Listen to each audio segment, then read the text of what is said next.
Carta aos Gálatas, capítulo de número 2, está escrito assim: Depois, passados 14 anos, subi outra vez a Jerusalém com Barnabé, levando também comigo Tito. Subi por uma revelação e lhes expus o evangelho que prego entre os gentios, particularmente aos que estavam em estima, para que de maneira alguma não corresse ou não tivesse corrido em vão. Mas nem ainda Tito, que estava comigo, sendo grego, foi constrangido a circuncidar-se. E isto por causa dos falsos irmãos que tinham se entremetido e secretamente entraram a espiar a nossa liberdade que temos em Cristo Jesus, para nos porem sob servidão, aos quais nem ainda por uma hora cedemos com sujeição, para que a verdade do evangelho permanecesse entre vós. E quanto àqueles que pareciam ser alguma coisa, quais tenham sido noutro tempo, isso não se me dá. Deus não aceita a aparência do homem. Esses, digo, que pareciam ter alguma coisa ou ser alguma coisa, nada me comunicaram. Antes, pelo contrário, quando viram que o evangelho da incircuncisão me estava confiado, como a Pedro o da circuncisão, porque aquele que operou eficazmente em Pedro para o apostolado da circuncisão, esse também operou em mim com eficácia para com os gentios. E conhecendo Tiago, Cefas e João, que eram considerados como as colunas, a graça que se havia dado, deram-nos as destras em comunhão comigo e com Barnabé, para que não fôssemos, ou para que nós fôssemos aos gentios e eles a circuncisão, recomendando-nos somente que nos lembrássemos dos pobres, o que também procurei fazer com diligência. E chegando Pedro a Antioquia, lhe resisti na cara, porque ele era repreensível. Amém. Até aqui. Feche a Bíblia, coloque no banco, na cadeira, incline a sua cabeça mais um minutinho. Senhor, eu te agradeço, eu te exalto, eu te glorifico. Mais uma vez, a sua igreja fala contigo em primeira pessoa. Agora nós não estamos em um monólogo, Senhor, estamos em um diálogo. A sua igreja ergue a voz aos céus e os céus respondem com a presença doce do meigo Espírito Santo. Eu estarei ministrando a sua palavra com ousadia nesta noite. E eu peço que o Senhor prepare os corações para que recebam a sua palavra que será plantada. Senhor, que esta semente caia em um solo fértil e que todos saiam daqui possuídos de temor e tremor pela sua santa presença. Deus, fala conosco, é o que eu te peço agora e sempre, em nome de Jesus. E a igreja diz: os que podem tomar seu assento aplaudindo a Jesus, porque Ele é bom, porque Ele é maravilhoso. Graças a Deus. O que eu vou pregar nessa noite vai mudar a sua história para sempre. Pelo menos o irmão disse amém, esse acredita. Os outros foram tudo na falsidade, acompanharam. Vou falar de novo. O que eu vou ministrar essa noite vai mudar a sua vida para sempre. O texto que o Senhor me deu essa noite é um texto difícil até de ser lido. Imagine ser compreendido ou interpretado. A história desta noite, eu digo história porque eu costumo dizer que eu não sou um pregador do evangelho comum. Eu sou um contador de história. Eu sei narrar histórias da Bíblia. E todas as vezes que Deus me dá uma história, e aqueles que estão me ouvindo conseguem absorver a história, eles saem do culto um pouquinho melhores do que entraram. Então eu quero que você agora respire fundo para receber a palavra. E quanto mais você puder adorar a Deus, faça, porque isso é um culto racional. Amém? Como eu disse, o texto dessa noite, ele é difícil até de ser lido. Imagine interpretado. O texto dessa noite, ele narra a história de uma das maiores personagens da Bíblia Sagrada do Novo Testamento, que é o apóstolo São Paulo. Diga comigo, apóstolo São Paulo. Pergunte quem está do seu lado, conhece Paulo? Diga, tem certeza que conhece Paulo? Então me empreste aí a sua mente, porque eu quero plantar dentro dela algumas revelações acerca do apóstolo São Paulo. O apóstolo São Paulo, ele é uma incógnita. Ele é um acidente de percurso. Na verdade, ele é um elemento surpresa do reino de Deus na terra. Explico. Jesus, quando passou por aqui, entre centenas de discípulos, ele levantou para si 12 apóstolos. A gente sempre fala que Jesus tinha 12 discípulos. quando na verdade ele tinha centenas de discípulos. Ele tinha na verdade 12 apóstolos. 12 o quê? Eram esses 12 apóstolos responsáveis para dar o prosseguimento da obra de Deus aqui nesse mundo. Eram esses 12 homens que seriam a continuação do ministério de Cristo. Todavia, aconteceu algo estranho. Eles não deram conta de carregar a cruz até o fim. Eles não tiveram a aptidão de obedecerem o ID na plenitude dele. Porque o Senhor havia dito a eles: vocês vão ser testemunhas aqui, ali e acolá. Vocês vão receber autoridade para ser testemunhas em Jerusalém, Judeia, Samaria e até os... A igreja aqui é treinada até os...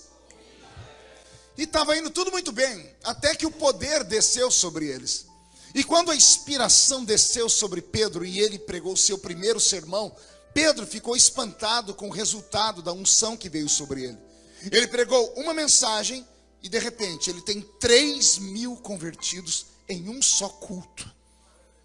Somente umas 3 pessoas entenderam, eu vou melhorar. Pense num pregador que prega um evangelho que ninguém nunca tinha ouvido. Numa terra que eles já têm uma religião extremamente poderosa. Eles são descendentes de Abraão. E ele prega sobre um Cristo que andou na terra, que era carpinteiro. E quando ele termina de pregar, acusando aquele povo de terem matado o seu Cristo, mas o seu Cristo tendo ressuscitado ao 3º dia, 3.000 almas se convertem ao evangelho. Se eu perguntasse aqui ao apóstolo Célio e à apóstola Verbênia como é cuidar de uma igreja desse tamanho, tenho certeza que eles vão dizer: é um Deus nos acuda. É um Deus nos acuda. Imagine você de início receber de presente uma igreja com 3.000 membros. 3.000 membros. E assim começa o ministério de Pedro. Aí Pedro resolve fazer um segundo culto. Olha só, não é uma sequência de cultos. Ele fez um culto e 3.000 pessoas se converteram. Ele faz o segundo culto, quando ele prega, 5.000 pessoas se convertem. Em 2 cultos ele tem 8.000 membros. Ai, Jesus amado. Com 8.000 membros nas mãos, sabe o que Pedro fez? Disse: pronto, não preciso pregar para mais ninguém. Já tenho a igreja dos sonhos. Tenho 8.000 membros dizimistas. 8.000 membros ofertantes. 8.000 membros que acreditam na minha palavra como sendo profética. Pedro se empolgou tanto com a igreja que ele disse: Jesus está voltando. Todo mundo vende tudo que tem e coloca aqui nos meus pés. Pense em 8.000 membros ficando sem casa, ficando sem fazendas. E depositaram tudo aos pés de Pedro. A igreja que Pedro começa a administrar, ela se torna uma igreja gigantesca, poderosa, rica. E quando Pedro vê que o evangelho chegou em Jerusalém, ele envia os outros para as províncias. Saem dali de Jerusalém, vão para a Judeia, Samaria e param por ali. Esqueceram os confins da terra. Esqueceram os povos bárbaros. Esqueceram os pagãos. Esqueceram aqueles que tinham 1 milhão de deuses. E ao esquecerem esses, eles provocaram o coração de Deus. Por que é que a igreja de Jerusalém começa a ser perseguida? Ela começa a ser perseguida porque ela não pratica o ID. Ela começa a ser perseguida porque ela peca com o pecado da omissão.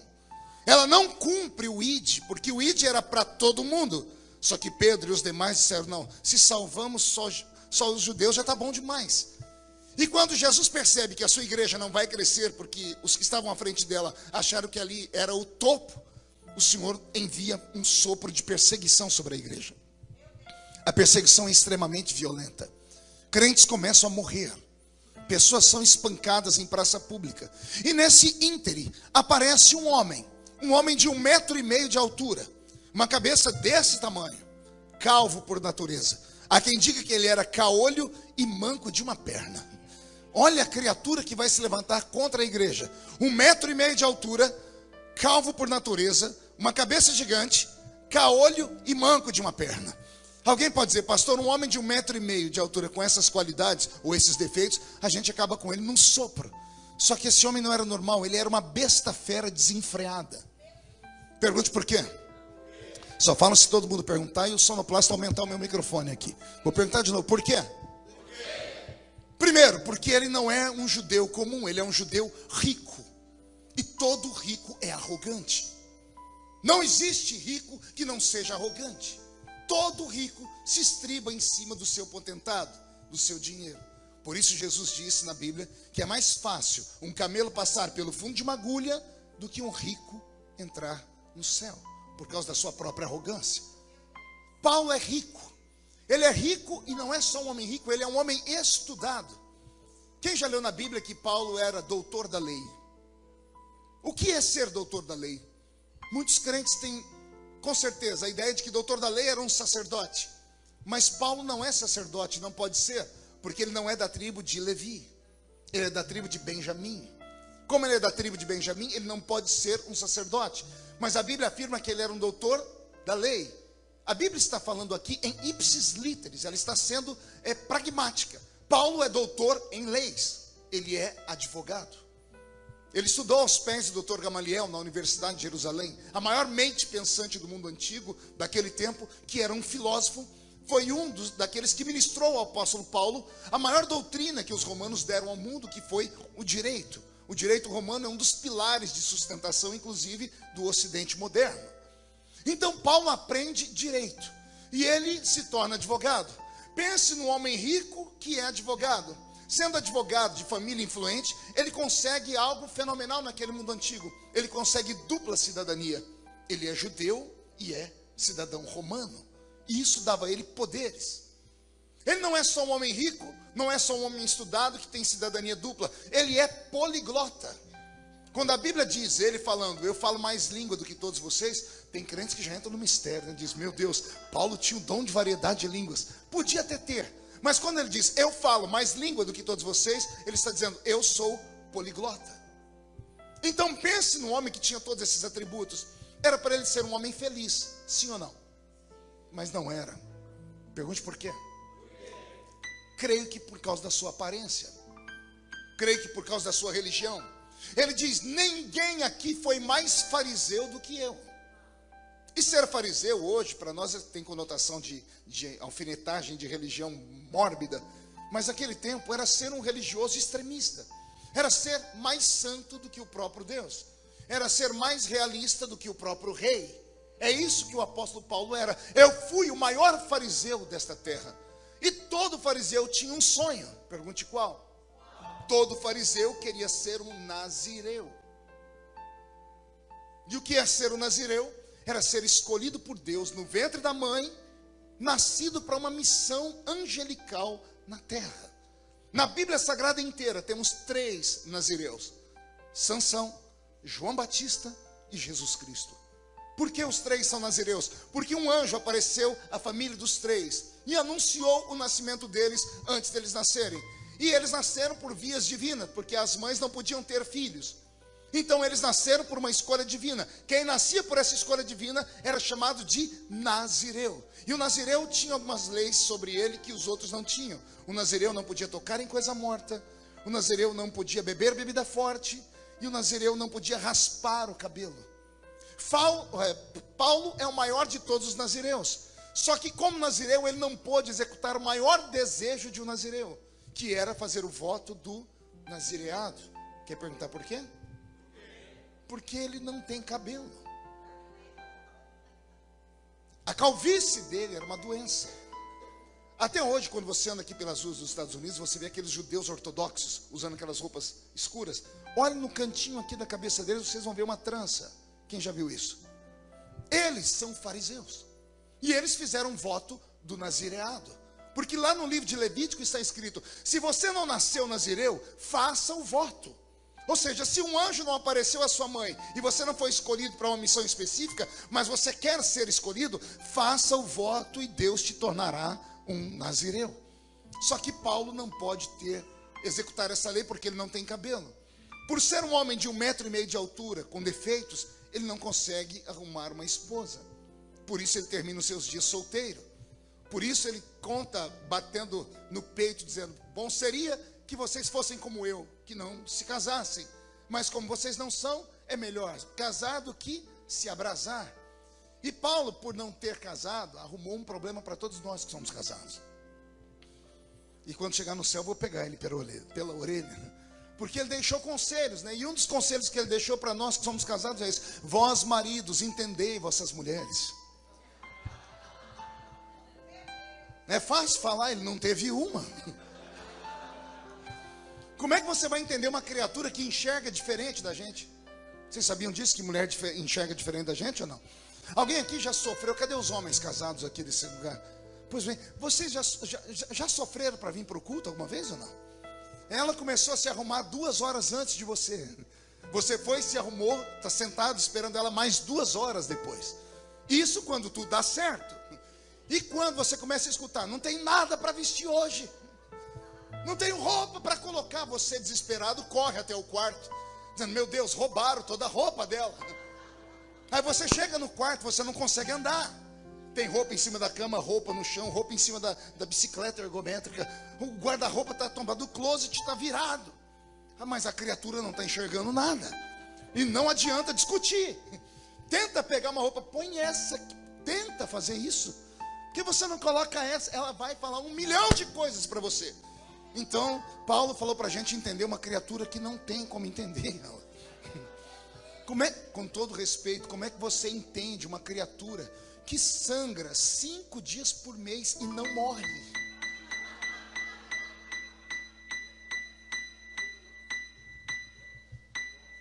É sério, Brasil. Pois bem, esse Paulo que tem problemas internos, que tem crises existenciais, ele precisa colocar toda aquela frustração que ele tem. Aqui entra a área da apóstola Verbênia. Ele pega toda a frustração dele e ele precisa colocar aquilo para fora. Ele precisa exteriorizar. E não é que ele encontrou um meio. Ele ficou sabendo que o judaísmo, a religião dele, autorizou perseguir um povo que começou com uma nova religião que tinha um apelido chamado O Caminho. Mais tarde o caminho vai se chamar cristianismo.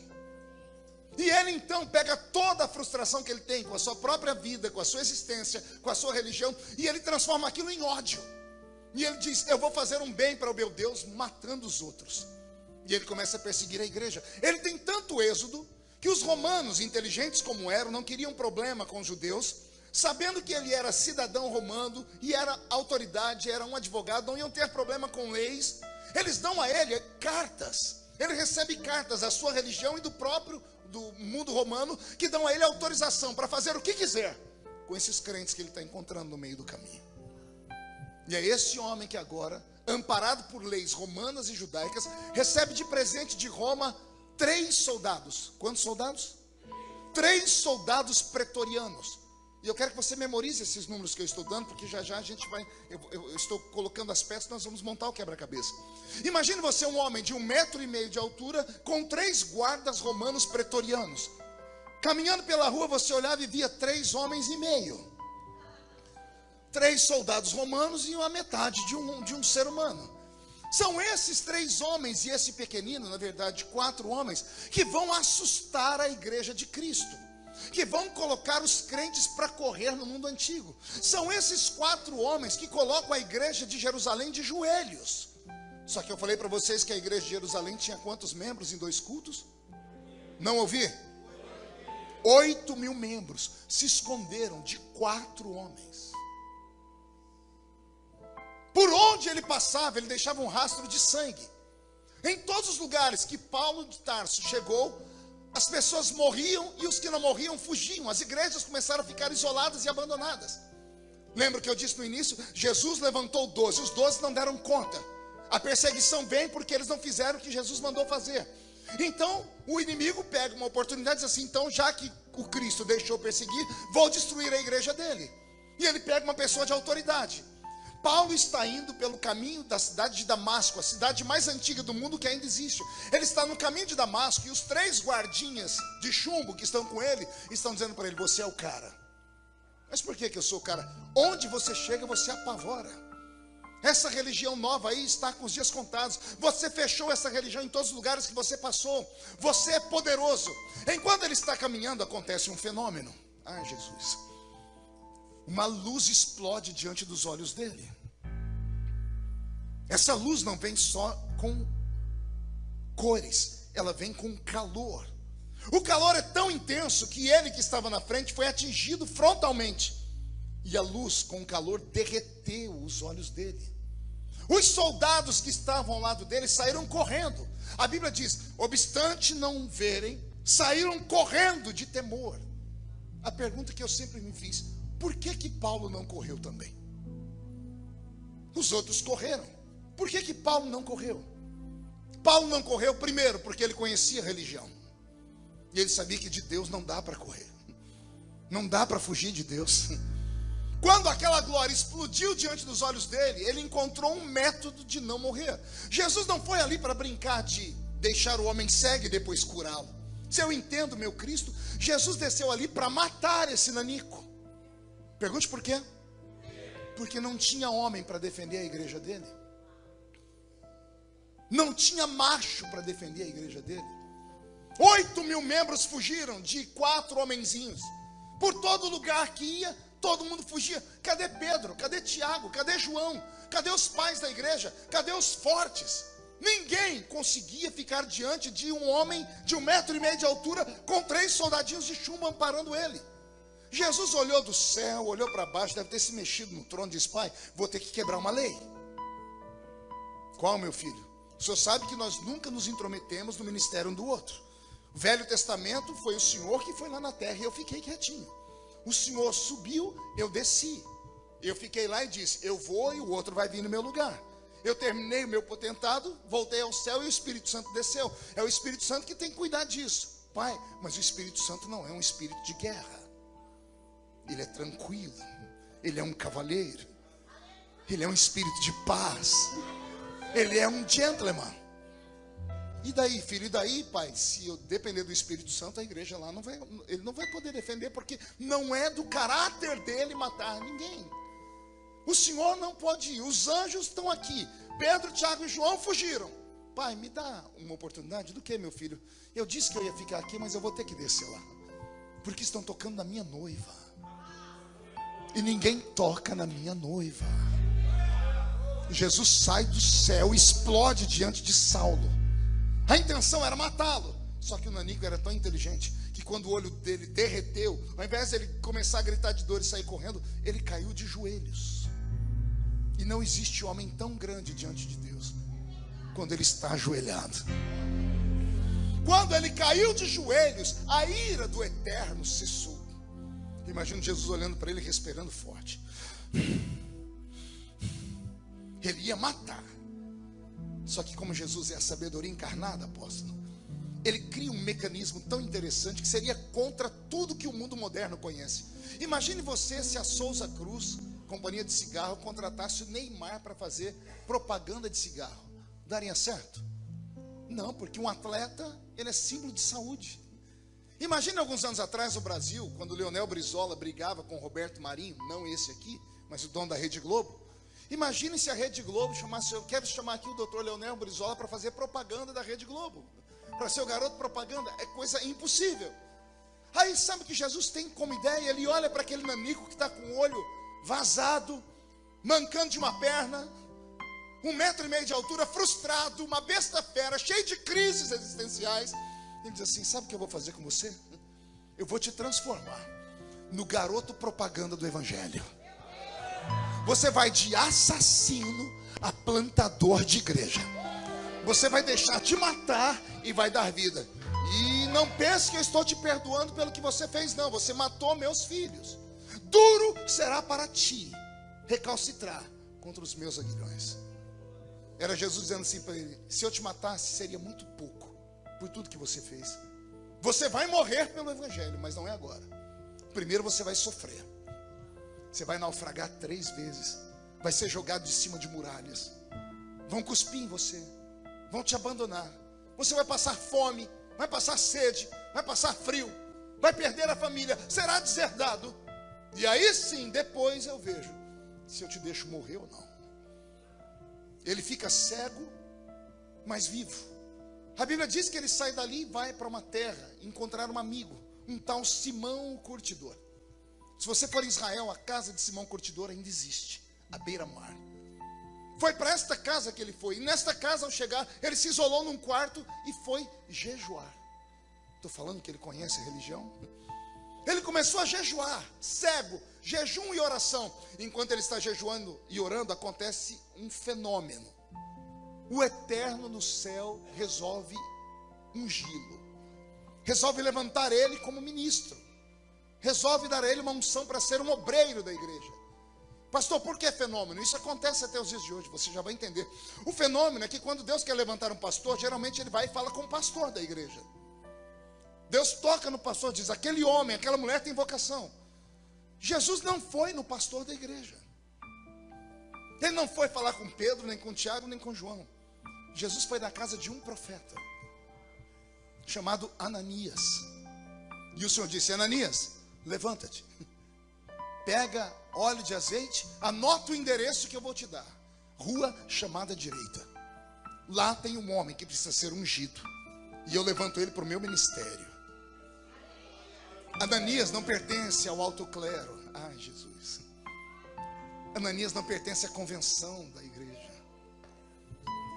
Ananias não senta no púlpito da igreja. Ananias é só um vaso, um profeta que Deus usa aqui, usa lá e usa acolá. E geralmente, profeta não é muito bem-vindo. Profeta e sacerdote batem de frente. O sacerdote é o que lidera, o profeta é aquele que Deus manda. O sacerdote é aquele que cuida, o sacerdote escuta o povo, vem Deus, o povo está precisando disso, daquilo. Aí vem o profeta escuta Deus e vem puxar a orelha do povo. É o inverso, entendeu? O sacerdote escuta o povo e fala com Deus, o profeta escuta Deus e fala com o povo. O sacerdote diz, vamos levantar um altar bem bonito. Vem o profeta e diz, destrói esse altar que não presta, tem que fazer um altar novo. Ao invés de Deus ir falar com o sacerdote da igreja, foi falar com o profeta. O profeta deve ter pensado, por que eu? Mas quem pode manda, quem tem juízo. O profeta, mesmo achando estranho, pegou o chifre de azeite, a carteirinha de membro, a pastinha com os dados da convenção, apóstolo Berbênia, e ele foi sair. Botou a mão na fechadura da porta, pastor Renato. Quando ele foi abrir para sair, ele resolveu fazer uma pergunta. Senhor, o senhor deu o endereço, o senhor falou que é um homem, mas o senhor não me falou o nome. Qual o nome do homem que eu tenho que ungir mesmo? E Jesus grita com ele, Saulo de Tarso. O coração de Ananias quase sai pela boca. E eu imagino Ananias olhando para fora, ver se ninguém escutou aquela heresia. Fecha a porta, põe um chifre de azeite, a bolsa. Senhor, pois não, Ananias, é ele mesmo? É ele. Mas esse não é aquele? É aquele. Mas ele não mata? Mata. Ele não destruiu? Destruiu. Mas ele não presta. Ai, Jesus se ajeitando no trono de novo, eu e as minhas criaturas. Eu crio a igreja e o homem acha que pode mandar nela. Não pegou? Vou falando de novo. Eu crio a igreja, eu morro na cruz do Calvário por ela, eu sou o dono, mas o homem quer mandar nela. Eu escolhi e o homem está dizendo que não presta. Eu vou ter que ensinar ele uma coisa. Ananias, pois não, senhor, esse Saulo não presta para você, porque você enxerga só um palmo na frente do seu nariz. Mas para mim, ele é um vaso escolhido.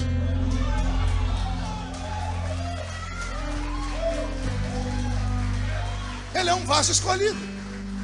E por que ele é um vaso escolhido para Deus e é rejeitado pela igreja?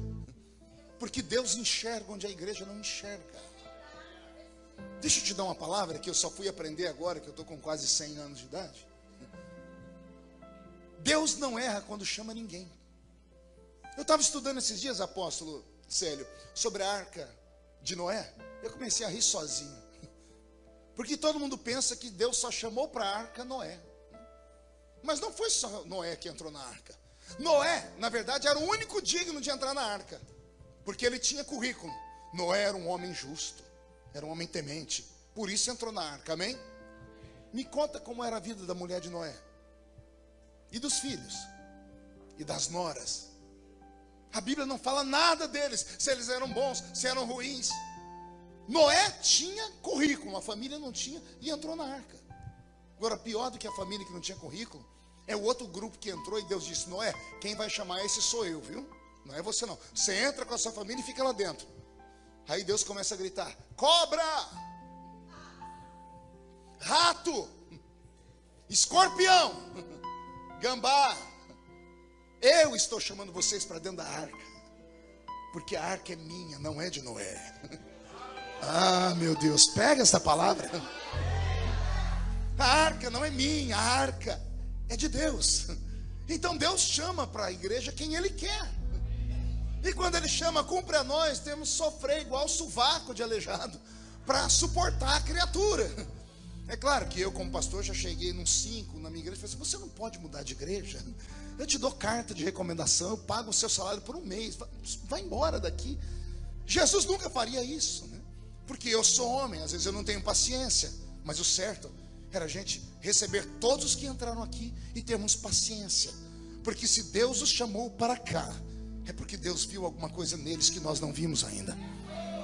E eu vou repetir: Deus viu algo em você que ninguém ainda viu.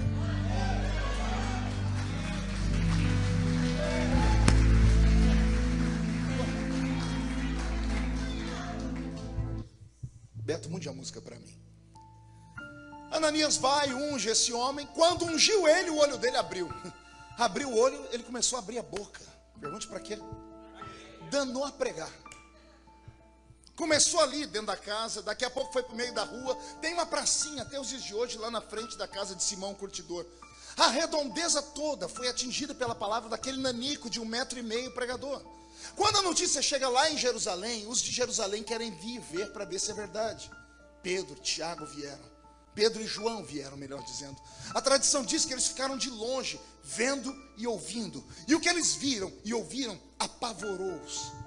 Ao invés da igreja ficar feliz, os líderes da igreja ficaram preocupados. Porque eles ouviram aquele nanico pregar e descobriram que, primeiro, o nanico tinha tudo o que eles tinham. E segundo, o nanico tinha coisas que eles não tinham. O que ele tinha, pastor, que todos tinham? A unção e a vocação. Porque a unção e a vocação vêm do céu. Só que Pedro e João são pescadores, analfabetos. João vai aprender a ler e escrever com 60, quase 70 anos. Por isso ele escreve o Apocalipse mais tarde, com 90 anos. Pedro nunca soube ler nem escrever. As suas encíclicas que nós temos aqui foram transferidas para o papel de pessoas que ouviram ele falar e melhoraram a sua língua. Pedro era um pescador.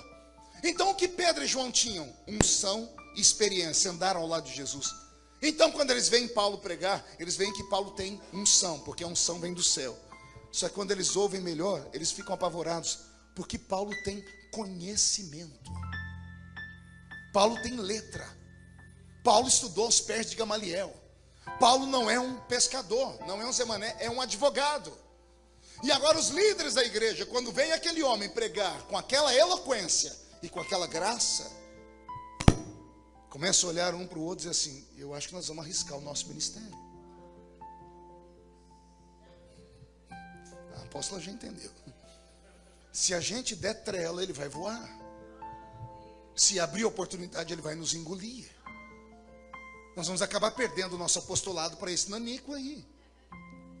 Então a gente tem que dar um jeito nele, mas sem ofendê-lo. Então Pedro e João se reúnem com Paulo e dizem: irmão Paulo, que bom que Deus lhe converteu e ele mudou o seu nome. Só que temos um problema. O problema é que se o Senhor ficar conosco, a perseguição será dobrada. Quando a notícia chegar lá, que o homem que tinha cartas de Roma e dos judeus para perseguir a igreja, quando descobrirem que ele se converteu, vão ver que o cristianismo é mais perigoso do que eles pensavam e vão matar ele e todos nós. Então o Senhor precisa nesse momento obedecer a gente. Todo novo convertido obedece. Pois não, o que é que eu tenho que fazer? O Senhor vai voltar para a sua casa e vai ficar quietinho. Quanto tempo? Até a poeira baixar. Até o quê? Deixa eu perguntar para você, quanto tempo leva para um escândalo cair no esquecimento? Quanto tempo leva para uma poeira baixar? Ninguém disse para ele se era uma semana, um mês, um ano. O apóstolo Paulo voltou para a cidade de Tarsis, e quando entrou em Tarsis, entrou novo convertido, e o novo convertido é fanático por natureza, apaixonado.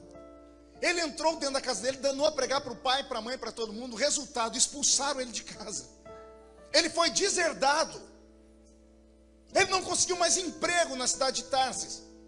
O seu escritório de advocacia faliu. Ele poderia ter pegado uma profissão de ser intérprete. Ninguém queria ser interpretado por um maluco. O homem que passou a vida toda no bem bom, agora é obrigado a aprender a trabalhar com agulha de tricô. Aí você vai ver na Bíblia dizendo: e eu aprendi a costurar tendas, para não morrer de fome, para não morrer de sede. E é nesse período que ele passa nesse sofrimento, porque ele foi abandonado pela igreja, que o caráter dele acaba sendo transformado. Ele que já tinha traumas, o trauma dele aumenta, é potencializado ao máximo. E ele se torna um eremita, uma pessoa difícil de lidar. Ninguém conseguia caminhar com Paulo. Quem conhece a biografia dele como eu conheço, você vê que todos que andavam com o lado dele só dava certo quando ficavam quietos. Quando tentavam questionar, tinham que se separar dele. Ninguém conseguia andar com ele. O apóstolo Paulo uma vez gritou assim: olha, esse João Marcos que está aqui hoje não presta para caminhar comigo, manda ele embora daqui. No fim da vida, quando ele está morrendo, lá atrás das grades, ele manda uma carta para Timóteo, diz: Timóteo, aquela capa que eu deixei em Troas, traz para mim, e traz também João Marcos, aquele que eu mandei embora. Hoje eu vejo que ele é uma bênção na igreja. Mas teve um tempo que Paulo mandou ele embora, não queria saber se ele ia ficar crente ou não. Pense num homem que, quando pegou um crente em pecado na igreja de Corinto, escreveu assim: eu vou entregar a alma desse crente para o diabo. Imagina um pastor entregar a alma de um crente para o diabo porque o crente pecou. E tudo porque ele cometeu um pecado que não tinha nome. Capítulo 5 da primeira carta aos Coríntios: é sabido que é entre vós que um filho dormiu com a mulher do seu pai. Não é o filho dormir com a mãe, porque isso é incesto. É o filho dormir com a mulher do seu pai. O pai era viúvo ou divorciado, casou de novo. O filho foi e dormiu com a mulher do pai. Paulo não sabia como lidar com esse pecado. Sabe o que ele fez? Entregue na mão do diabo. Queria congregar na igreja dele? Estava todo mundo lascado, né? Pois bem, é esse homem que vai nutrir esse sentimento de abandono por um tempo. Como eu disse, quanto tempo você suportaria o abandono daqueles que deveriam te amar? Quando ele escreve a carta aos Gálatas, um texto que eu li, ele conta para nós.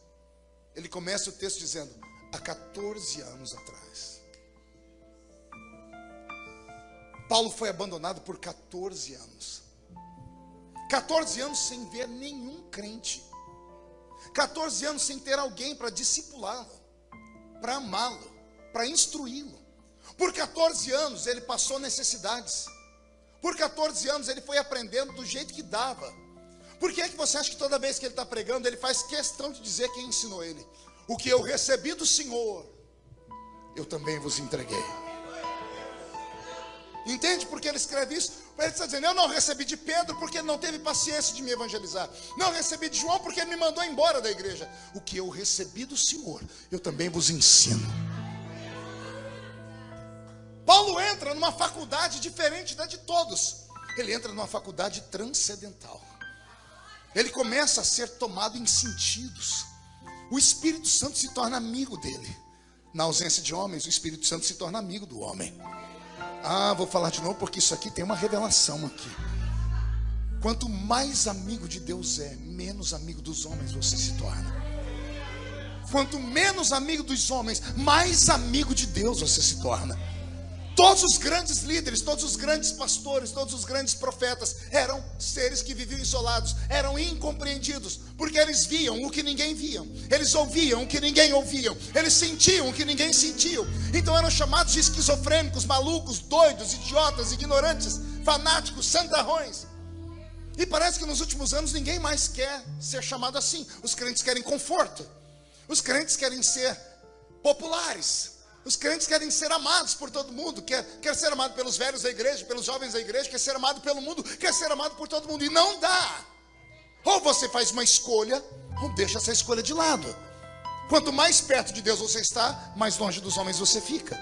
Quanto mais perto dos homens você está, mais longe de Deus você fica. É você quem escolhe. Tem o ônus e tem o bônus. O bônus é a graça, o ônus é a solidão. Ficar perto dos homens tem o bônus, você terá 1 milhão de amigos, mas tem o ônus, você nunca verá além de um palmo na frente do seu nariz. Quer ser usado por Deus, você tem que renunciar. Quer ser um instrumento nas mãos de Deus, você tem que abrir mão dos seus próprios prazeres. os seus próprios desejos, de uma vida normal, porque o poder de Deus não é normal, é sobrenatural, e Deus não pode dar o sobrenatural para alguém que quer levar uma vida comum. Deus não pode encher você do Espírito Santo se você se enche de um monte de porcaria e de tranqueiras. Agora, se você se abstém das coisas do mundo, o Senhor te enche dele. É um pacto. Os dons desapareceram da igreja simplesmente por isso. Eu ainda, quando criança, vi na igreja dons.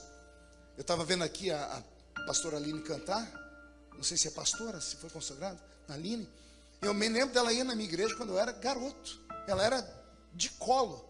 A equipe Obras de Amor ia cantar na minha cidade. Quando eles chegavam, a igreja parava, porque eles não só cantavam, haviam dons dentro deles. Profetas, tinha quem tinha visões, tinha quem interpretava línguas. Quando eles chegavam, a igreja ficava apavorada. A gente queria ver o sobrenatural e víamos. Eles foram, pregaram para nós, cantaram para nós, e o nosso grupo buscou os dons, porque eles disseram que Jesus dava para quem buscava. Como é que você acha que eu cheguei onde cheguei? Porque eu tinha referências. As minhas referências eram espirituais. As nossas referências hoje são esses coachings. A referência nossa hoje são aqueles que falam mais bonito, aqueles que cantam mais bonito. A gente não procura mais aquilo que é sobre-humano. Nós queremos a voz afinada e o instrumento melhor tocado. E nem sempre isso é graça, isso é talento. Não adianta ter o dom e não ter o doador. Não adianta ter o dom e não ter o doador. E agora, quer sentir uma dor violenta? Carisma sem caráter não presta. Porque o carisma é o dom. Mas se você tem o dom e não tem caráter para ter o dom, não presta, vai virar uma maldição na sua vida. Muitos que recebem o dom não sabem lidar com ele. Aí terminam de que jeito? Humilhados e jogados na beira da esquina. É o cantor que o ano retrasado cantou muito, enchia estádios, agora está aí dizendo para todo mundo que está acima da média. É o pregador dizendo, não, ninguém prega como eu canto. Ninguém pode fazer isso. Porque o carisma não pode suplantar o seu caráter. É melhor você ter caráter do que ter carisma. É melhor você ser uma pessoa séria, respeitada, do que você ter um dom e jogar esse dom pelo ralo, deixar a sua vida inteira desaparecer. O apóstolo São Paulo recebeu esta graça. Como ninguém queria cuidar dele, o Espírito Santo cuidou. Olha a revelação para você, querido. Isso aqui é uma palavra para homens e mulheres que vieram aqui nesta noite. A igreja não lhes deu oportunidade, e a religião lhe oprimiu, e te deram 1 milhão de pesos sobre os seus ombros, disseram, ou você faz isso, ou você não recebe isso, e você acabou não fazendo nenhuma coisa e nem outra. Terminou seus dias aqui, ou me vendo aí pelo Facebook, sentado em casa. Hoje é domingo, devia ter estado na igreja, e não foi, porque não aguenta mais ouvir ninguém. Um homem de paletó e gravata pregando não te inspira mais, porque você olhou para homens. E eu estou aqui para te dizer que quando alguém ama a Deus, não importa se homens te dão atenção ou não, se os homens não te visitam, o Espírito Santo te visita. Se os homens não te dão uma chance, o Espírito Santo te dá essa chance.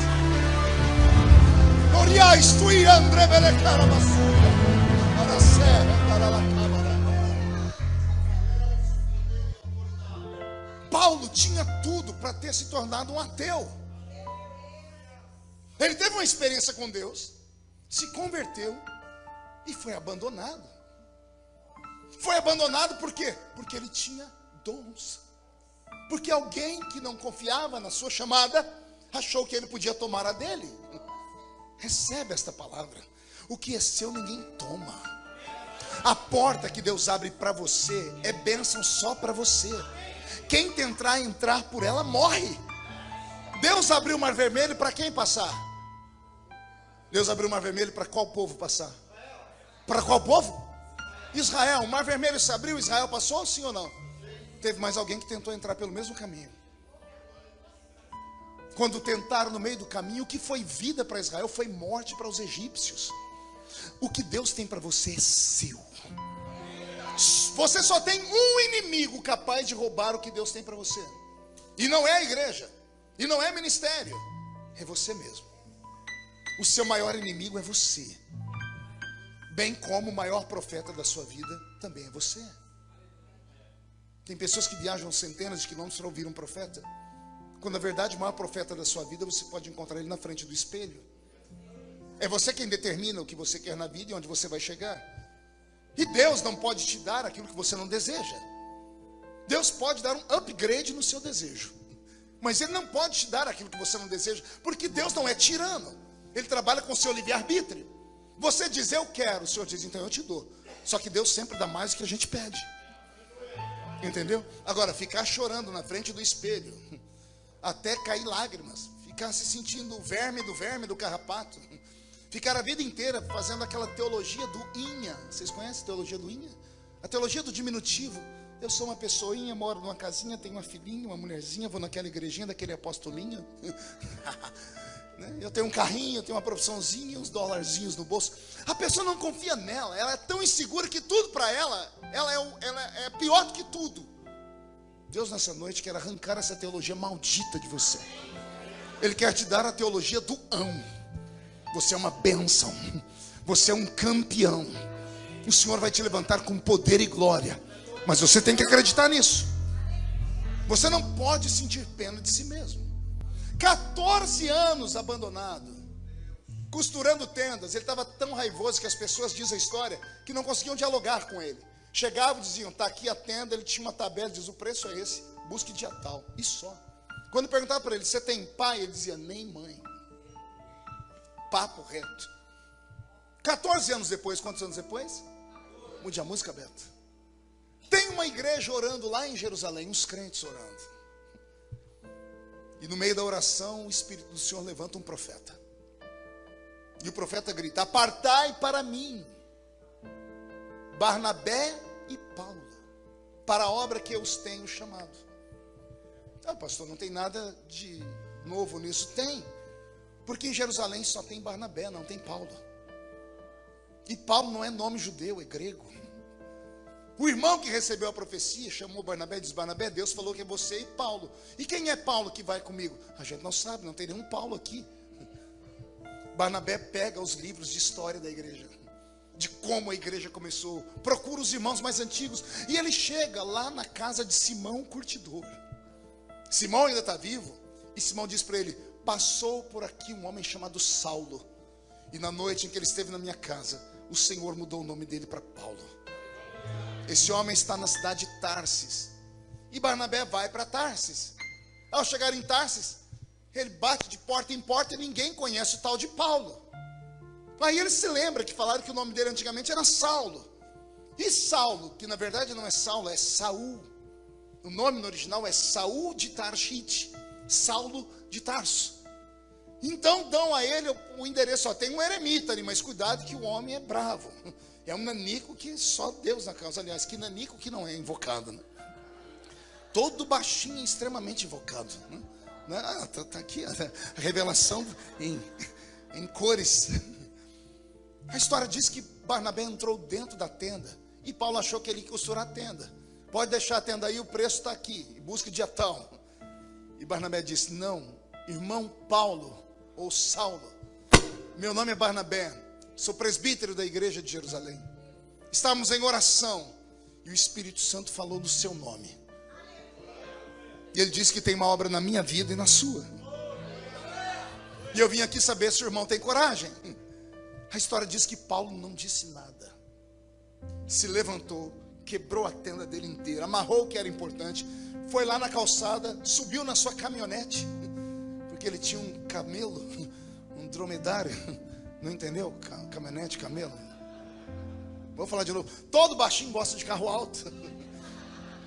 Paulo vai lá fora, sobe na sua caminhonete, amarra no seu camelo, o seu dromedário, sobe em uma das corcovas e grita, irmão Barnabé, vamos embora. Eu estou atrasado, tem 14 anos. Tem 14 anos que eu estou no óleo. Ai, Jesus. Você está pronto para entrar comigo na revelação? Então se ajeite aí, Roberto, me ajude. Barnabé só é escolhido para ser obreiro porque ele é rico. Barnabé era um presbítero que era empresário no ramo de madeira, lá em Jerusalém. Todo mundo via que ele era um homem temente a Deus. A tradição diz que os obreiros daquela época sabiam que Barnabé queria ser pastor, mas não tinha igreja para ele pastorear. Como não tem igreja para ele pastorear, e Deus usa o vaso em profecia, Pedro é obrigado a arrumar uma igreja para ele pastorear, porque o dízimo dele era muito alto. E como era muito alto, ninguém quer perder o dizimista alto. Então Pedro pergunta aos irmãos: como é que nós vamos fazer para não perder Barnabé e para que realizemos o sonho dele? Alguém diz: tem uma igreja que mata pastores. Aqui não tem, né? Só tinha lá em Antioquia, na minha cidade, né? Tem uma igreja que sepulta ministérios. Sério? Onde que é essa igreja? Antioquia. E por que sepulta pastores? Porque é um povo pobre. A cor da pele deles é acima do caucasiano. Eles sofrem preconceitos por serem ignorantes, por serem pobres e cheios de doença. É uma igreja que não consegue manter um pastor. E Pedro então diz: calma aí, se não dá para manter um pastor, Barnabé é rico, não precisa de dinheiro. Ele só quer realizar o sonho dele. Então a gente junta o útil com o agradável. Mande ele para essa missão. E o tal do Paulo? Não existe Paulo, isso é coisa de profeta louco. Mas Barnabé achou o Paulo. E os dois foram para Antioquia. Chegaram em Antioquia, uma igreja caindo aos pedaços com meia dúzia de membros. E Barnabé todo feliz, é o primeiro culto que ele vai dirigir. Ele não é pregador, mas ele conhece a homilia do culto. Ele sabe como começa: 3 hinos, oração, leitura, oferta, oração de novo, uma palavrinha rápida, terminou o culto, amém. Está feliz, era o sonho dele. Então ele faz tudo isso, só que ele tem um agravante, ele tem o Paulo. E ele diz assim: bom, irmãos, estamos aqui, a igreja de Jerusalém me mandou, nós temos o culto, vamos assim, vamos cantar.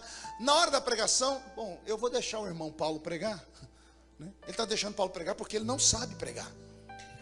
E ele deixou Paulo, e Paulo foi pregar. E quando Paulo vai pregar, pense no negócio. Se você tem paciência de me escutar, imagina ouvir Paulo pregar. 14 anos esperando uma oportunidade.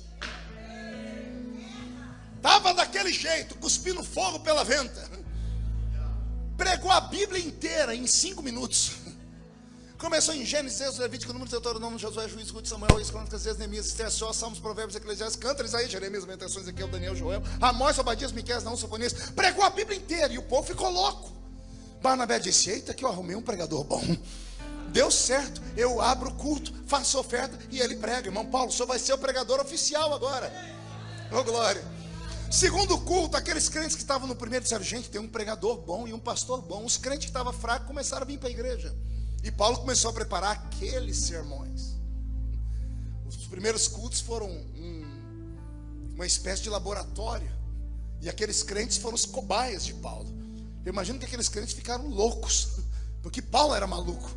E Paulo começa a pregar, e a glória de Deus começa a descer. Em um culto, Paulo começa a orar em línguas. Barnabé abre os olhos, mas se lembra: em Jerusalém tem isso também.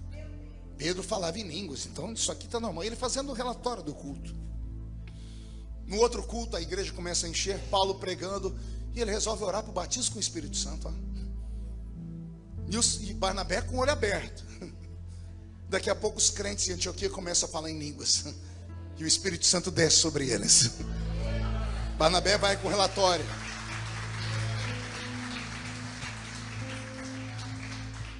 Aqui em Antioquia, Jesus tem salvado, renovado e batizado com o Espírito Santo. Até aqui está tudo bem, amém? Só que Paulo está daquele jeito. Próximo culto, ele está pregando, os crentes dando a falar em línguas. Paulo para e diz assim: ei, irmão, você? Sim, o que foi? Você sabe o que você acabou de falar? Ele diz: não, eu estou falando na língua que o senhor falou que é dos anjos. Você não sabe, né? Mas eu sei. Como o senhor sabe? Deus me deu interpretação de línguas. E Paulo interpreta a língua do irmão. Barnabé arregala um olho e diz: eu não lembro disso em Jerusalém. Ah não, mas teve o dia que o Espírito Santo desceu e as pessoas ouviram eles glorificarem a Deus em outras línguas. Isso aqui passa. Parece normal, mas essas notícias começam a sair de 4 paredes e começam a esparramar pelas ruas. Vai na minha igreja. Lá tem gente que não sabe falar nem o inglês nem o português, mas chega lá e recebe um idioma novo. E quem é que ensina? É um professor invisível que aparece lá no culto. As pessoas aprendem a falar em outras línguas, o corpo arrepia. O sobrenatural atrai as pessoas. A igreja começa a se encher da noite para o dia. Paulo se empolga, quer ver um pregador feliz, é dar uma multidão para ele pregar. E Barnabé só prega, anotando: irmão Paulo, vai devagar aí, viu? Eu tenho que mandar relatório para Jerusalém. Um belo dia, Paulo está pregando, além de orar por batismo com o Espírito Santo e interpretação de língua, ele resolve orar pelos doentes. Barnabé fica em pé, imagina ele dizendo: como é que é isso aí, irmão Paulo? Eu vou orar para Jesus curar. E ele sai colocando a mão, e Jesus começa a curar um por um. Barnabé anota: aqui Jesus cura como em Jerusalém. Porão a mão sobre os enfermos e os curarão. Está indo tudo muito bem. A notícia dos que foram curados esparrama pela cidade. No culto seguinte, a igreja está entupida de gente, porque o povo quer cura, e era uma terra de gente doente. E Paulo ministra a cura, só que ele não dá conta de orar por todo mundo, porque é só ele. Barnabé não sabe fazer essas coisas, porque ele é o homem da religião, é o homem engessado pela religiosidade. E Paulo é o liberto. Barnabé tem que ler a cartilha de Jerusalém, e Paulo lê uma cartilha que veio lá do céu. Calma. Ô, Léo, me ajuda aqui, fique aqui naquele canto ali. Paulo está pregando e orando para Jesus curar, e falou: ô irmão Léo, por favor, vem cá, chega aqui perto de mim. Paulo saca um lenço do corpo dele. Pega esse lenço aqui e me ajuda a curar os outros. Entendeu aí ou não? Me ajuda a curar os outros. Pega esse lenço e começa a colocar na cabeça dos crentes aí. E o Léo vai lá só te fazer. Coloca assim, isso. Ele começa a orar e o homem lá dá um grito. As pessoas começam a ser curadas. Pronto. Obrigado, Léo. Obrigado. Se empolgou. Tá bom, Léo, tá bom. Senta ali, Léo, senta ali. É desse jeito. As pessoas começam a se curar. Barnabé está aqui, ele não sai, ele vai falar Jesus, sai Genésio. Ele diz: como é que eu vou escrever aqui que o lenço do Paulo está curando? Aí Barnabé levanta a mão e diz: irmão Paulo, pois não, Barnabé, línguas tem em Jerusalém. Interpretação, nós já vimos em Jerusalém. Curar colocando a mão, nós já vimos em Jerusalém. Mas curar com a roupa, isso não tem em Jerusalém. Como é que o senhor aprendeu isso? Aí Barnabé ouve Paulo dizer: o que eu recebi do Senhor. Mas isso não tem em Jerusalém. Não tem em Jerusalém, mas tem em Antioquia. E não existe dom de curar enfermos. Existe dons de curar enfermos. Você já leu a galeria dos dons em 1 Coríntios 11:12? Todos os dons aparecem no singular, mas o dom de curar aparece no plural. Dons de curar. Por que Paulo escreveu dons de curar? Porque um recebe a cura com a imposição das mãos, outro com a roupa, outro com um copo de água, outro recebe a cura por uma oração por telefone, outro recebe através de um ato profético. As igrejas tradicionais não aceitam isso. Lá na minha terra foi um Deus nos acuda para orar pelos outros, porque os crentes mais antigos dizem: isso aí é mandinga, isso aí é obra de feitiçaria, vai estar levando flor ungida, mato ungido, tudo ungido. Mas e o que foi feito na Bíblia? Deus não trabalha com formas, Deus trabalha com formas. Pegou isso? Eu comi pudim, eu disse um dia desse numa pregação minha, eu comi pudim no mundo inteiro, em mais de 80 países. Parece que o povo vê pastor, lembra de pudim de sobremesa. Todo pudim que eu comi na minha vida, ele era sempre igual, redondo com um buraco no meio. Mudava o sabor, mudava o tamanho, mas pudim é pudim. Por que o pudim é redondo com um buraco no meio? Por causa da forma dele. E nós às vezes pensamos que a religião é uma forma, e a religião não é uma forma. O culto não é uma forma. Cada dia é um dia. Deus tem uma revelação para cada dia. Um Deus usa gritando, outro Deus usa no vento da caverna de Elias. Um prega com uma eloquência louca, outro pega contando piada. Um canta desse jeito, outro canta daquele outro, e aí está a beleza. Mas o crente que é neófito na fé, não tem entendimento disso, ele diz: não, isso aí não é de Deus não. Tem crente que acha que pode julgar o mover do Espírito Santo na igreja. Tem crentes que são juízes de causas espirituais. Uma vez eu estava numa convenção e eu vi lá os pastores debaterem sobre o cair no espírito, e eu só aqui embaixo olhando. E aí levantou os teólogos dizendo: se cair no espírito depende, se cair para trás é do diabo. E citaram um monte de texto da Bíblia, porque Deus não derruba ninguém de costas para não humilhar. Aí, se cair para frente é de Deus. Porque todo homem que caiu para frente, ele estava adorando. E eu deixei eles se debaterem. Aí quando estava terminando, eu falei, posso dar uma palavra? Pode, Marco. Eu fui lá no microfone e disse, eu prego em muitos lugares, já vi gente cair sentado. E eu já vi gente cair de lado. E aí, é de Deus ou é do diabo? Não conseguiram responder, eu saí rindo. Eu disse, quem somos nós para tentarmos falar o que Deus pode e o que Deus não pode? Quem é o homem para dizer, eu sei tudo sobre o que Deus já fez ou fará? Não existe um homem, nem uma mulher aqui dentro, que já desceu às profundezas do rio, ao ponto de tocar o fundo. Quem sabe nessa noite?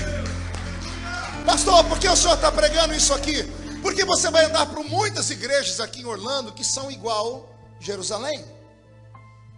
Mas aqui não é Jerusalém. Aqui é Antioquia. O que não tem lá, Deus dá aqui. E quando Deus der aqui, não fique com essa cara de tacho, com esse olho seco, parecendo olho de sapo que morreu no dia de enchente. Não fique com essa cara feia, parecendo que foi batizado num pote de vinagre. Não fique com essa boca travada, essa boca de aço, essa língua de ferro, esse queixo de concreto. Quando você ver Deus operar, adore, diga, manda mais, Jesus, manda mais. Uma igreja poderosa. Uma igreja poderosa é uma igreja que impacta a sociedade. Não é uma igreja que tem 1 milhão de templos, não é uma igreja que tem a maior arrecadação do mundo, não. Deus não precisa em Orlando de 1 milhão de igrejas. Ele precisa de uma, mas que esta uma impacte todas as vidas que entrarem dentro dela. Deus quer que este ambiente seja tão sagrado e consagrado que todos que atravessarem aquela porta já entrem tomando choque pelo corpo. Já dizendo, por que eu estou todo arrepiado? O que é que tem aqui? Que eletricidade é essa? E um outro crente estudado para dizer, o Espírito Santo está aqui. Mas lá na minha não tem, mas aqui tem. Por que aqui tem? Porque nós recebemos do Senhor. E o que eu recebi do Senhor, eu dou para vocês hoje. Depois que começam as curas, a igreja entope de gente. Depois que a igreja recebe os dons, ela fica extremamente possuída pelo temor. Chega um dia que começam a trazer os doentes, aqueles que ninguém nunca levou para ninguém, porque são pessoas que nascem com anomalias. Pessoas que nasciam sem braços, sem pernas, sem olhos. E colocadas estão diante de Paulo. E Paulo não arreda o pé. Os livros mais antigos contam que Paulo, quando orava por esses doentes, ele colocava a mão sobre os membros que estavam cortados ou amputados ou que não nasceram. E enquanto ele orava, os membros nasciam. Barnabé ficava apavorado. Como? E Paulo dizia, eu recebi do Senhor. Mas o que é isso que não tem em Jerusalém? Isso tem porque Deus me deu a palavra do conhecimento, o dom de operação de maravilhas, o discernimento de espíritos. São dons que estão à disposição da igreja, mas que a igreja nunca mais buscou. E por isso a igreja tem que ficar aí escorada em um único homem que prega, em uma música. Quando falta o cantor, acabou a música. Quando acabou o culto, quando falta o que prega melhor, acabou o culto. Porque nós ficamos atrelados em um só ser humano. Somos um corpo. E cada um tem uma função nesse corpo. E eu sinto que Deus está falando isso aqui porque essa igreja está preparada para ouvir. Deus não falaria isso se essa igreja não estivesse preparada e pronta para a maturidade. Por quê, pastor? Porque cada um de vocês pode nesta noite receber o dom. Alguém gostaria de receber este dom? Mas como é que você quer receber o dom com esse jeito? Braço cruzado, mascando esse chiclete, lixando a unha. Aqui não é um teatro. Quer receber? Busque. Quer receber? Fale com quem pode dar. Quer receber? Faça um pacto com Ele. E você vai ver o céu abrir e Deus descer sobre a sua vida numa unção e numa autoridade incrível. A igreja de Antioquia explode em crescimento. Ao explodir em crescimento, Paulo e Barnabé começam a viajar pelas cidadezinhas pequenas. Os dois acabam brigando e se separam. Paulo vai parar na Grécia. E quando ele chega na Grécia, ele entra numa cidade chamada Corinto. E ao começar a ministrar para os coríntios, Paulo descobre uma nova nuance do poder de Deus. Agora esta igreja, eu sou o pastor, não é Barnabé. Então essa eu posso moldar a imagem daquilo que Deus me deu. E a igreja de Corinto se transforma na igreja mais poderosa da história. Por isso, para esta igreja, Paulo ensina sobre os dons do Espírito Santo. Pense numa igreja poderosa, onde todos os crentes eram profetas, onde todos os crentes interpretavam línguas, onde todos os crentes brincavam para ver quem era o mais espiritual de todos, porque eles buscavam esta graça, esta unção. Depois que Paulo prega esse evangelho e ele esparrama as igrejas, um belo dia há uma convenção. Convenção é uma bênção. E a convenção de Jerusalém esparramou a notícia, recebe crentes de todas as igrejas, e começa a ir para lá os crentes lá da igreja de Paulo. Aí começa a dar problema, porque os crentes de Paulo, quando entram dentro da convenção na igreja de Jerusalém, eles são percebidos pela aparência. Os crentes de Pedro eram sacros na roupa, os crentes de Paulo eram todos bárbaros, eram uns homens com brinco, eram homens com roupas esquisitas, mulheres que não usavam burca, mulheres que cortavam o cabelo, deixavam o cabelo penteado para cima. As gregas faziam isso. Quando entram dentro do culto, pense no choque. Os crentes de Pedro dizem assim: eita, que Jesus vai salvar muita gente aqui hoje, ó. Abriram o hospício, foram lá na Cracolândia e trouxeram todo mundo para a nossa igreja hoje. Pedro começa a pregar. Enquanto Pedro prega, os crentes de Pedro dão glória a Deus com muita facilidade, porque estão acostumados a comer aquela comida rasa, porque Pedro é um pregador simples. Os crentes de Paulo não, porque os crentes de Paulo recebiam cultura alta. Não é que eles fossem insensíveis, é que eles estavam acostumados a receber uma teologia revelada. E os crentes de Pedro recebiam uma teologia simplesinha. Os crentes de Paulo não davam glória a Deus. Eu imagino os crentes de Pedro dizendo assim: eles não sentem porque eles não são salvos. Não sei, porque com essa roupa aí o Espírito Santo não vai entrar neles nunca. Com cabelo, não, é por isso. Só que daqui a pouco o mesmo Espírito opera, e os crentes de Paulo começam a entrar no mistério. E quando o povo vê aqueles homens de brinco pular e falar em línguas, quando vê aquelas mulheres com aquelas roupas esquisitas falar em línguas, os crentes de Pedro fazem um sinal da cruz. Não, isso é demônio. Dá um tumulto, porque no final do culto eles vão perguntar: de que igreja vocês são? Eu sou da igreja da Galácia. E você? Eu sou da igreja de Tessalônica. E você? Eu sou da igreja de Antioquia. E quem é o pastor de vocês? O nosso pastor é o apóstolo Paulo. Apóstolo o quê? Paulo. Não, não tem nenhum apóstolo Paulo consagrado por esse ministério aqui não. Chegam lá em Pedro e dizem: bom, Pedro, tem uns crentes aí de uma igreja de um tal apóstolo Paulo. Pedro: apóstolo o quê? Eles estão dizendo que estão vindo dessas cidades. Tem uma cidade que nós tínhamos uma igreja lá, que era lá na Antioquia. E quem era o pastor lá? Barnabé. Chama Barnabé para mim. Barnabé vai passar pelo crivo do ministério. Coitado de Barnabé. Está ele sentado e o povo dizendo: que história é essa? Que história é essa que nasce braço, que nasce perna? Quem é esse tal de Paulo? Estão dizendo que ele começou com você lá. E eu imagino Barnabé gaguejando: é aquele que o Espírito Santo falou, ué. Que Espírito que falou, rapaz? Eu não consagrei ninguém. Nós não escolhemos ninguém. Você puxou a capivara dele. Capivara no Brasil é uma ficha corrida, né? Você sabe quem é o pai dele, de onde ele vem? Como é que se consagra alguém? Mas não fui eu que consagrei não. Quem consagrou ele? Chama ele aqui. Ai, Jesus. Pode imaginar a cena? Pedro e Paulo.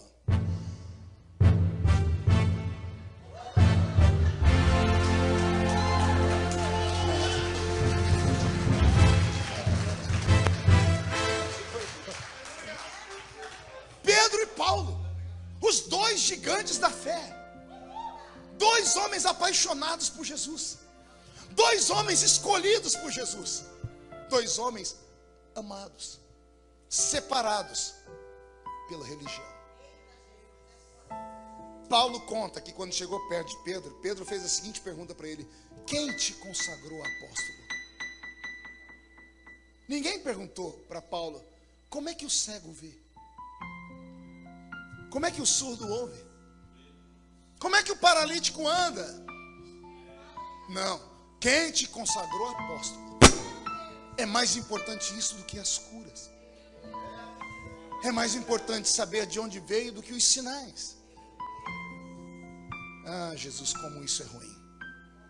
Talvez nenhum pregador teria coragem de pregar essas coisas, mas eu tenho.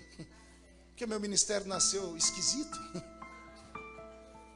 Você sabia que eu preguei nos maiores eventos do mundo sendo diácono? Assembleiano. Mas como, pastor? Diácono não prega em congresso. Ninguém sabia que eu era diácono. Quem me levou me apresentou como pastor. Então o senhor mentiu? Não, eu omiti. Ninguém perguntou para mim, ué. Está aqui o pastor Marcos, eu recebo em nome de Jesus. Eu creio, eu tomo posse. Eu preguei no congresso dos Gideões, no auge daquele congresso, 3 anos como diácono. Até que um dia estou andando com o pastor presidente na época lá da convenção, e ele dirigindo o carro falou: Marco, filho, você pertence a que convenção em São Paulo? Eu não sabia que tinha mais de uma. Eu falei, como é que é? Que convenção? Eu falei, eu não sei não. Eu falei, como você não sabe? Se você é pastor. Ele falou, cadê a sua credencial? Oh meu Deus, que tristeza. Quando eu apresentei a minha credencial de diácono, o pastor estacionou o carro, ajeitou o óculos, olhou para mim e disse: seu mentiroso, seu vagabundo, você vem aqui enganar o povo. Eu falei, eu não enganei ninguém não. Você disse que é pastor. Eu disse, prova que eu digo. Eu nunca disse. Vocês que falam que eu sou pastor. E eu recebo a profecia.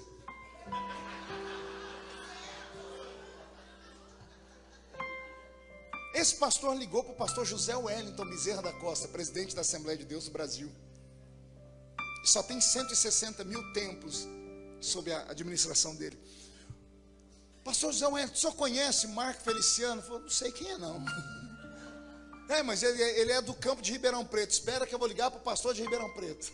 Oh meu Deus. Pastor José Wellington ligou para o pastor Santana, Antônio Silva Santana. Pastor Santana, o senhor conhece Marco Feliciano? Conheço, é um diácono aqui da igreja. Ele é o que, Santana? Diácono. Mas ele está pregando pelo mundo inteiro. Ele botou na cabeça que é pregador, não tem quem tira. Mas ele está falando para todo mundo aí que é pastor. Pois é, mas eu nunca consagrei ele a pastor, não. As agendas que eu tinha fecharam da noite para o dia. Da noite para o dia, eu comecei a passar necessidade. Porque eu deixei tudo que eu tinha para viver da fé. O pastor nem para me dar uma chance. E o dia que eu fui falar para ele, pastor, o senhor não tem intenção de me consagrar? Ele disse, você está pedindo para ser consagrado, rapaz? Consagração não se pede, se recebe. Meu Deus, que sofrimento. Eu vim pregar aqui uma vez nos Estados Unidos, na igreja do apóstolo Oriel de Jesus. Ele morava numa casa no centro da cidade, lá em Somerville. Eu cheguei, sentei, porque eu chorei o voo inteiro, porque as minhas agendas tinham sido desmarcadas. Eu sentei no sofá, ele estava tomando banho. Quando ele saiu do banheiro, ele saiu orando em línguas. E ele olhou para mim e disse, por que Deus me mostrou você chorando no voo? E eu comecei a gaguejar com medo de falar para ele, ele também não entender e fechar as agendas para mim. Eu falei, eu não vou mentir para o senhor, eu não sou pastor. Ele, não é? Você pregou aqui? Eu falei, pastor, eu sempre me apresento como pastor, mas eu não sou pastor. E comecei a chorar, ele olhou para mim e disse, você não é pastor lá no Brasil. Aqui nos Estados Unidos você é. Porque você tem credenciais de pastor. Você tem credenciais de pastor. Eu já ouvi você pregar e Deus operar. Eu vi Jesus salvar, eu vi os jovens se espelharem em você. Você é pastor. Só temos que dar um jeito para ver como é que eu vou te consagrar. Falei, por quê? Ele falou, não, deixa eu pensar. Ele entrou no quarto dele, daqui 2 horas ele voltou. Olha, sábado eu vou receber 3 pastores no ministério. Era o pastor Gesiel Gomes, o pastor Paulo Lucas Sacramento e um outro pastor que vinha do Brasil. E eu vou aproveitar e consagrar uns pastores. Como eu vou falar na frente da igreja, nós vamos consagrar e receber pastores. E eu vou chamar os nomes. Então eu não vou falar quem vai ser consagrado, nem quem vai ser recebido. Quando eu falar seu nome, você vem para frente. O povo vai achar que eu estou te recebendo, mas eu vou estar te consagrando. Oh, que loucura, olha, assim foi a minha chamada. Assim foi a minha vocação. Naquela noite eu fui consagrado e ele me deu uma credencial de pastor. Nem com credencial me aceitaram no Brasil. Não aceitaram até Deus me levantar. Porque tentaram matar, mas não puderam. Fecharam uma porta, Deus abriu 10. Me expulsaram do ministério, 10 ministérios me chamaram. Hoje, todos me chamam de pastor e ainda tem que me chamar de deputado federal. Você consegue imaginar o que é isso? Mas eu tinha a oportunidade de ler na cartilha deles. Porque o meu pastor me propôs: eu te consagro se você abandonar a itinerância e pastorear essa igrejinha aqui lá não sei aonde. Eu falei: pastor, mas a minha vocação não é essa, eu sou um pregador, eu não sou um pastor de igreja. Ele falou assim: prova, pastor tem que pastorear, tem que sofrer. Na cultura assembleiana, né? Você quase mata a pessoa, porque aquele que foi consagrado quase morreu também. E aí, então, o que ele passou, ele quer que o outro passe. Quando na verdade tinha que ser o contrário. Se você sofreu, não faça as outras pessoas sofrerem. O que não foi bom para você não é bom para os outros também. E foi assim que nasceu o ministério que Jesus me deu. Assim nasceu o ministério de Paulo. Diz a história que nesse dia que Paulo e Pedro ficaram face a face, Paulo desconcertou Pedro. Paulo disse aqui no texto, preste atenção com o espírito. Olha o que Paulo diz: Pedro, Jesus deu para você um evangelho diferente do meu. Pastor, mas o próprio Paulo diz: ainda que um anjo de luz se apresente e pregue um outro evangelho, seja ele anátema. O próprio Paulo diz: Pedro, Jesus te deu um evangelho diferente do meu. O seu evangelho é o evangelho da circuncisão. O meu é o evangelho da incircuncisão. O seu é o evangelho da lei. O meu é da graça. Enquanto você corta o prepúcio do órgão genital dos moços para eles serem salvos, o meu Jesus circuncida o coração. Ele muda a mente, o caráter. Ele muda os valores. Ele transforma a personalidade. Você vê esses crentes meus, eles podem não ter cara de crente, mas tem coração de crente. Plantam igrejas, são dizimistas. Se você colocar qualquer um desse aí para pregar aqui, você vai ver o que acontece em Jerusalém. Coloque aquela mulher com aquela roupa estranha para pregar aqui, para você ver o que acontece com as suas. Paulo diz aqui a carta aos Gálatas: há 14 anos atrás eu encarei Pedro na cara. Lembra que eu li aqui o último versículo? Paulo diz: e eu resisti a Pedro, a Cefas, na cara. Paulo encarou Pedro, eles quase saíram no tapa por causa da igreja. Por quê? Um tinha uma visão, o outro tinha outro. Só que os dois são apaixonados por Jesus. Jesus precisava de um e precisava do outro. Eles nunca caminharam juntos. Terminaram a vida, um lá, outro cá, mas os dois deixaram um legado. Jesus respeitou a chamada dos dois. Jesus aceitou como ambos viam a sua presença. E isso fez do cristianismo ser o que é hoje. Pois bem, Jesus me trouxe hoje aqui só para te dizer: até quando você vai sofrer dentro de uma religião morta? Dentro de um ministério que só roubou de você a graça, que te transformou num ser ruim. O crente religioso, ele é ruim. Ele é incapaz de estender a mão para quem está caído, mas ele é o primeiro a decretar a falência, a exclusão do outro que ele vê cair. A religião mata o ser humano. E pior, a ferida provocada pela religião não tem cura. Só o amor, só a graça. Quando eu vejo esse ministério aqui, eu conheci ele há pouco tempo, e eu converso muito com o Roberto. O Roberto me fala da atitude de vocês hoje, que vocês fazem, que vocês levantam pessoas. Eu falei: meu Deus, que nasçam mais ministérios assim. Que esta igreja seja chamada de hospital aqui em Orlando. Que entre aqui os doentes, os feridos, e que Jesus comece a fazer milagres. Porque eu estou pregando aqui para Paulos, para homens e mulheres que eram ruins por dentro, traumas, crises, abandonados pela religião, mas não se afastaram de Cristo. Você pode não ter dado um glória a Deus até agora, porque você está aí fazendo birra, né? Está birrento com Jesus, está igual uma criança birrenta. Fizeram isso comigo, fizeram aquilo comigo, mas você ainda está aqui. É melhor estar aqui do que não estar aqui. Aí o Jesus me traz de fora e diz assim: hoje eu vou abrir o olho deles, hoje eu abro a mente deles, hoje eu planto dentro deles a verdadeira graça, a verdadeira chamada. A verdadeira chamada não vem da horizontal, vem da vertical. O que o homem dá, o homem toma. Por que é que nunca conseguiram me parar? Porque não foram os homens que me deram. Se fossem os homens que tivessem me dado, se tivessem me colocado em uma religião, se tivessem me colocado dentro de uma caixinha, se tivessem feito qualquer coisa comigo, eu não teria recebido nada na minha vida. Se descolhe, deixa Deus abrir o seu coração, a sua mente. O cristianismo é muito mais profundo do que tudo isso. Servir Jesus é mais profundo que estar apenas em uma igreja, apenas em uma religião, estar apenas filiado a um ministério.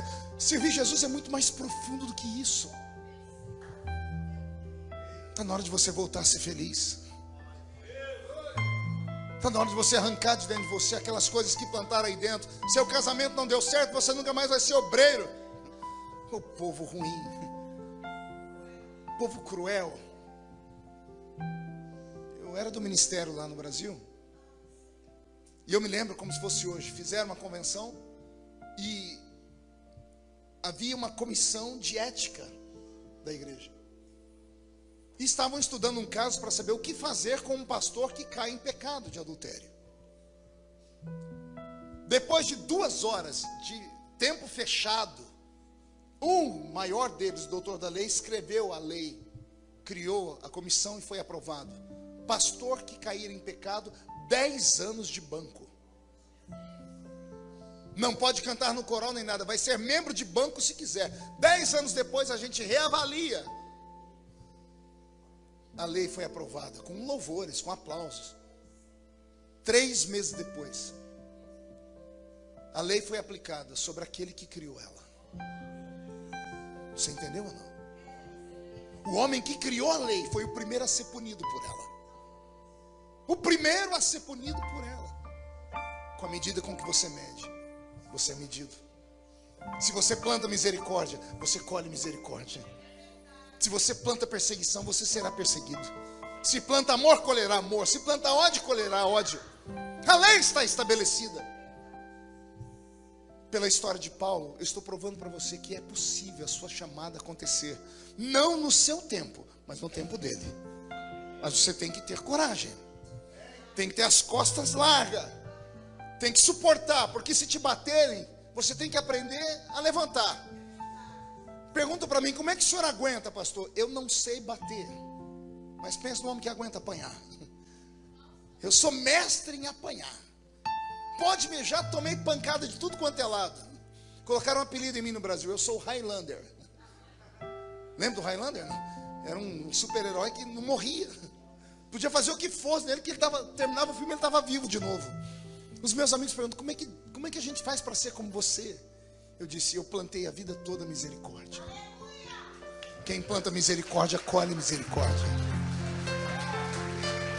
Eu sempre honrei os meus pastores, enquanto eles faziam o que Deus mandava.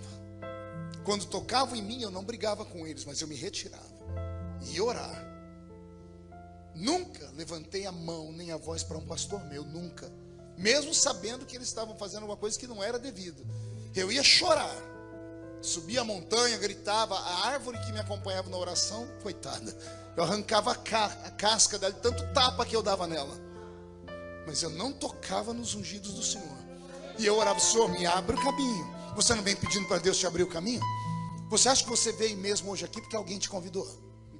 Você acha que você veio atraído pela propaganda que foi feita? Nada disso, foi o Espírito Santo que te trouxe. Ele te trouxe para dizer para você, você vai morrer se continuar do jeito que está. Vai passar o tempo, vai passar a oportunidade, vai embora a sua saúde. E você vai terminar os dias vazio. Não deixe a religião te matar. Homem não conhece tudo sobre Deus. Cada um Deus trata de um jeito. Não tente fazer da sua experiência pessoal uma doutrina. Não tente fazer com que Deus haja com o seu irmão do jeito que ele age com você. Não tente, é impossível, não vai dar certo nunca. O que é seu, e o que é do outro, do outro. A um Deus pede isso, ao outro Deus pede outra coisa. Velho Testamento, Davi peca, dorme com a mulher que não é dele, manda matar o marido dela e vive. Mas na lei o adúltero morre, mas Davi vive. No Novo Testamento, tem um casal que vendeu a casa por um valor e disse que vendeu por outra. Eu nem a minha venderia. Eles ainda deram alguma coisa na igreja. E os dois morreram porque contaram uma mentira. Só que eles morrem na graça. A graça é o perdão, não é? A lei é a condenação. Mas na lei, o que devia ser condenado viveu. E na graça, o que devia ser perdoado morreu. Então não existe uma fórmula. Cada um é cada um. Deus tem um mistério com cada um. O dia que você entender isso, você vai parar de olhar a vida dos outros. Deus tem um mistério com cada um. Eu termino como comecei. Deus não erra quando chama. Deus não errou quando te chamou. O seu problema é que você tenta se comparar com os outros. Aí não dá. Que Deus te levante. Que Deus te dê o melhor ano que você já sonhou inteiro aqui nessa terra. Que a sua vida cresça. Que você dê muitos frutos. Que você possa voltar a sentir o gozo de servir ao Senhor. E se isso acontecer, a sua família toda será atingida por essa graça. Que Paulo seja nesta noite a nossa inspiração de superação. Não há desculpa para você não sonhar mais. Não há desculpas para você não querer mais ser pregador. Ninguém pode tirar de você o seu dom, porque foi Deus quem deu. Agora você tem que acreditar. Amém?